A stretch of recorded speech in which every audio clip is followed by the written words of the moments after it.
কাশ্মীরে সন্ত্রাসী হামলার পর সামাজিক মাধ্যম সহ ভারতীয় বিভিন্ন গণমাধ্যমে ভাইরাল হয় এক দম্পতির ছবি। দাবি করা হচ্ছিল সন্ত্রাসীরা এই নৌবাহিনীর কর্মকর্তাকে গুলি করে হত্যা করেছে। তবে এবার জানা গেল সেই দম্পতি মারা যাননি, তারা বেঁচে আছেন। এক ভিডিওতে তারা বিষয়টি স্পষ্ট করেছেন। We are alive. It's not us, it's them. उनके बारे में सोचो जिनके साथ ये हुआ है, वो लोग कैसा फील करेंगे स्टेटिंग की। But I don't know how कौन सी मीडिया ने कहाँ से सारे न्यूज चैनल पे सिर्फ हमारी वीडियो वायरल हो रखी है। He is the navy person, he is the officer in it and I am his wife. সামাজিক যোগাযোগ মাধ্যমে এক ভিডিওতে সেই নারী বলেন, আমরা বেঁচে আছি, কিন্তু আমাদের ছবিগুলো ভারতীয় গণমাধ্যমে প্রচারিত হচ্ছে। ওই দম্পতি বলেন, আমাদের ছবিটিকে কেন নৌবাহিনী কর্মকর্তা ও তার স্ত্রীর বলে দেখানো হচ্ছে তা আমাদের জানা নেই। এছাড়া সামাজিক মাধ্যমের তথ্য ঘেঁটে দেখা যায় ভাইরাল সেই ছবিটি মূলত আরও 1 মাস আগেই পোস্ট করা হয়েছিল।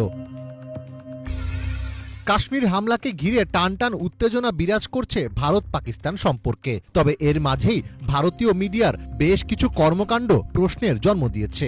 এছাড়া এই হামলার পেছনে বিজেপি সরকারের সম্পৃক্ততা নিয়েও প্রশ্ন তুলছেন অনেকে, আর এ ব্যাপারে ধীরে ধীরে মুখও খুলছেন অনেকে। পেহেলগাম হামলার পর সামাজিক মাধ্যমে একটি ভিডিও বার্তা দিয়েছেন কাশ্মীরে কর্মরত এক ভারতীয় সেনা সদস্য।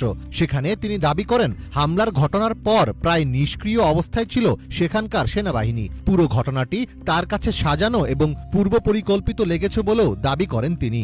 जो जनता को दिखाया गया वो पूरा सच नहीं है। हमले के समय खुफिया जानकारी की विफलता और तत्काल मीडिया की कहानी ये सभी गंभीर सवाल खड़े करती है। सबसे ज्यादा दर्दनाक बात ये थी कि हमारे सैनिक, हमारे सिपाही जमीन पर पड़े थे और कई घंटों तक कोई नहीं उनको उठाने आया। ना कोई मेडिकल सहायता आई, ना कोई कमांड ऑफिसर आया।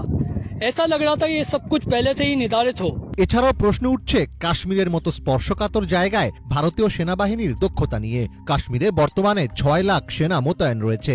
50 মিটার পর পর এক একজন সেনা অত্যাধুনিক হাতিয়ার নিয়ে সজাগ থাকেন। এরপরও এত বড় হামলা সেনাদের নাকের ডগায় কিভাবে চালানো হলো তা নিয়েও প্রশ্ন তুলছেন অনেকে। পশ্চিমবঙ্গের ডিজিটাল মিডিয়া ফেডারেশনের সভাপতি ও বং নিউজ লাইফের চিফ এডিটর দীপক ব্যাপারী এক ফেসবুক পোস্টে বলেন, হামলার সময়ে সেখানে কোনো সেনা থাকবে না এটা জঙ্গিরা জানলো কিভাবে? জঙ্গিরা সেখানে 1 ঘন্টা ধরে হত্যালীলা চালালো, পুলিশ কিংবা সেনা সেখানে পৌঁছাতে পারল না কেন? তিনি আরো বলেন, গত 19শে এপ্রিল প্রধানমন্ত্রীর কাশ্মীর সফর বাতিল করা হলো কেন? তার মানে তিনি জানতেন কাশ্মীরে কিছু ঘটতে যাচ্ছে। তারপরেও কেন্দ্র সরকার ব্যবস্থা নিল না কেন? সেদিন পেহেলগামে সেনা ছিল না কেন? পেহেলগাম একটি পর্যটকপূর্ণ স্থান, সেখান থেকে সেনা বা পুলিশ তুলে নেওয়ার আদেশ কে দিয়েছিল? তাহলে কি এটা